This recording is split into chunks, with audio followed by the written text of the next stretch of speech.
ભારતમાં સૌથી વધારે એક્ટિવ યુઝર ધરાવતી બ્રોકિંગ કંપની ગ્રો આઈપીઓ લઈને આવે છે.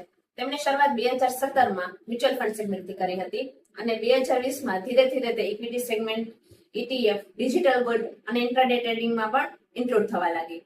આજે ભારતમાં તેના 1.25 કરોડ એક્ટિવ યુઝર્સ છે. આઈપીઓ ઓપન થાય છે 4 નવેમ્બરના અને ક્લોઝ થાય છે 7 નવેમ્બરમાં. ટોટલ ઇશ્યુ સાઇઝ છે 6,632.30 કરોડ. પ્રાઇસ બેન્ડ છે 95 થી 100 રૂપિયા પર શેર અને લોટ સાઇઝ છે 150 શેર્સનો. ટેન્ટેટિવ અલોટમેન્ટ ડેટ છે 10 નવેમ્બર અને લિસ્ટિંગ ડેટ છે 12 નવેમ્બર. હવે વાત કરીએ કંપનીની સ્ટ્રેન્થની, તો ગ્રો એપ એક યુઝર ફ્રેન્ડલી, સિમ્પલ અને કસ્ટમર સેન્ટ્રિક ઇન્ટરફેસ ધરાવે છે. જો એક્ટિવ યુઝર્સની વાત કરીએ તો ગ્રો આજે ઝીરોધા કરતા પણ આગળ છે.